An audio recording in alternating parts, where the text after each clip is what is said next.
Okay, good afternoon. So, I had this one last talk I needed to upload, and so I uploaded it, and it's going to close the series of this idea of the truth, right? We're going to have a problem in the future of trying to figure out what's true or not, because of the way the the social media is set up, the way that everything interacts, it's not verified, right? It comes from everywhere, and we don't know if it's true or not. And if you use Gork to verify it, it just runs over the same, the same data sets and matches it up with what you have, and they'll say, "Yep, it's true," but it's not. Uh, I was just trying to figure out how accurate these threads are, right? And and how would I know that? Well, I would just have to look at it. How would you know that it's true or not? Is the question that you come up against when you go to a post, and it's difficult that you can say that X is the only place you find the truth. That's Elon, and like I said, he's a salesman in a way, right? So he's doing his job by sharing different aspects of the company in a positive light. So you can't be critical on him because everyone does that, salesman and all that, right? But I don't know if he's doing anything about it, or if it's that big of a problem. I don't think he's doing anything about looking at the content and seeing how it affects the people, right? So I was going through this the other day, and I said, yeah, I don't know, 50-50 to me whether or not these things are true or accurate. So it's going to be a problem because, if people aren't critical of looking at what they're uploading, then they won't see it. So I started off yesterday, part one, and I wanted to show how disruptive it is when you don't know what the truth is. When you're living in a twilight, which is, the standard is optional. Well, you could start here, you could start there, or it depends on where you're at. And they call that twilight existence, where you have no solid ground to even start lifting your head up, because everything's so squirrely, or upside down. And we're at that now, right? And I say to myself, well, what does the Bible say, right? And people get turned off by that, right? Some guy pulled you in a classroom or in a video chat, and he's going to start talking about religion, right? And I say, in a way, I'm referencing this book that I believe is a message sender, right? The people that put that book together wanted to make sure that the people on the ground survived, right? So it gave these tips and things to look out for, right? So if Jesus said, and Jesus is the truth, well, let me not get into this Bible stuff with you, all right? So you don't turn off. So this one guy was asking Jesus, well, what should we look out for at the end of the age, right? And he looked at them and he said, make sure you're not deceived. And that was the words of warning that he gave his apostles. Make sure you're not deceived, right? So, well, why did he say that? Well, now here it is, right? We're in the dystopia where we don't, the shit that's been spilling in us and out is all just lies, cheat, scams, and so we lose traction and we don't know what the truth is. And here we are. So how do we fix that? well, first of all, he says, yeah, make sure you're not deceived, so be careful. And he puts up two ways to find the truth, right? And, you guys know this by heart, so I won't look it up. If there's ever one or two or more people gathered in my name, there I will be in its midst, right? And who's Jesus? The truth. So who's in the midst? The truth. So if you get two people together to find the truth, then you'll be in the midst. And this is how it works. When you're not with someone and you're not problem solving or finding solutions with another person, you're doing it solo, right? So your ego becomes the decider and the protector, right? That you got to protect the ego at all costs. So you say, well, this happened. The two FBI agents, one was, one didn't want to get in trouble. The other one was trying to blame it on the other woman. And you're not in your heart, you're in your ego validating yourself, right? So when you got another person and you decide, okay, I'm going to get with this person and together we're going to find the truth. And it shifts your concentration from your head to your heart.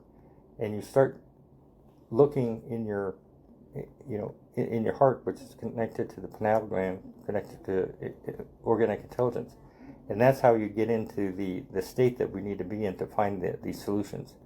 So the guy says, yeah, it looks like they're fighting for no reason. No, it looks like they were fighting for a reason. It looked like they're play fighting. I've never seen anybody so animated. Pa pa pa. So you get down to the matter, the truth, which is already particulates in your subconscious. Little passages of truth from all the data that you've read throughout the day, throughout the week about these things. So in your heart, you have this idea, right? And that's what we want to get to. So you go, well, what's that? What do you think it is then, right? And you're saying, tell me, right? The idea or the gift that's inside your heart that you just put together with your subconscious. And he speaks it out and says, yeah, those weren't real fights. They were distraction for something, because this and this wouldn't have happened. And that's how you find it, right? When you're in the office and someone's stealing from the petty cash, and do you have any idea what that is? No, sir, I'll check it out. And he goes to the next person. And it never gets solved, right? Until you go to lunch and you and your buddies are sitting around and you say, I know who did that, right? That was Karen, right? That woman sitting there, eyes tearing up next to your boss. And that's how you solve problems, right? And the verse is, let us go together, gentlemen. Let us figure out ourselves what is true and correct, because what the tongue tastes, or the tongue can taste just like the ear can taste, right? So it's saying, yeah, don't dive into your books and magazines. Think what happened, Let yourself figure it out, and that's the key. So whenever you're in a delusion, you use those two methods, and you'll have a way to find the truth. And that, and you'll think of it like, yeah, so what? But how awesome that is, right? It gave us the answer, but a lot of you didn't figure it out because you're not invested in the Bible. So when I say it, you'll resent me. You'll resent me for telling you the truth. But that's how you do it. And you go to 1,000 churches every Sunday, and you'll never figure it out, because the churches don't think out of their hearts like I do, right? I'm a problem solver, and I've solved so many problems, guys, that I've won awards. I've traveled to other countries to teach team building, because I had this insight on how to do this and that. So you got to respect me. There's a reason why God put me here, right? Because you need help. And I've offered so many solutions to your petty problems, and you still haven't picked them up. And I cringe because you're still talking about them, right? You're still talking about them. And I said, yeah, I gave you that answer, 6 months ago. And you want it again, right? And you don't, because you're jealous of my smarts. Okay, guys. But seriously, guys, I'm running out of patience. And if I don't get my settlement, if I don't make an income, then I'm leaving, right? I say, well, I can't leave these guys. These are the superstars. These are the guys going to put it together. Well, I've been sitting here saying that for 5 months, 3 months, and nothing happens. And I look at you guys and I cringe. I say to myself, why are they paying that guy to do it? Right? I feel, I feel like you guys took my position because I could have done it 10 times better than you guys. And it bothers me, right? It bothers me that I get so disrespected and I can run circles over you. Circles, guys. And I watch, I watch the management, and I know it's it's kind of a teamy, there's no real authority in that group, but I know I know who's responsible, and I watch him, and he fucks up all the time. That's why I write these notes in the afternoon or in the evening, explaining to him how to handle his business. Explaining to him, this is how you treat a team. This is how you unfuck that thing that you just did, right? Yeah, and you're on the hook for it no matter what. Just because you pretend like that's not your job, it is. And you walk out the door thinking that no one's looking at you, and they're looking at you. You know? And I almost hit the wall when you had these two FBI agents, bum rushing our president. And then come to find out, no, they were playing around, and it wasn't real. And I said, yeah, I got to stay out of this. I got to stay out of this, of the dailies, because I don't know what's going on with you guys, right? And this thing about blacklisting me and still not talking to me is upsetting, right? Upsetting to the point where I want to leave to just show you what incompetence is going to be, right? What incompetence is, and it's not my problem anyway. Why am I all been out of shape with you guys? Because I'm upset that you're shortchanging me, right? You're stiffing me.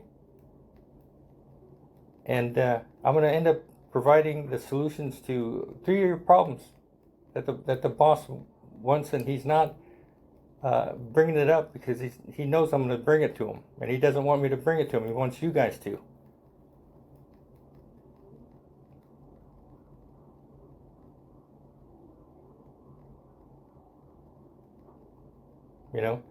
You're the top of the line? Yeah, I guess you're the top of the line. But you're inexperienced.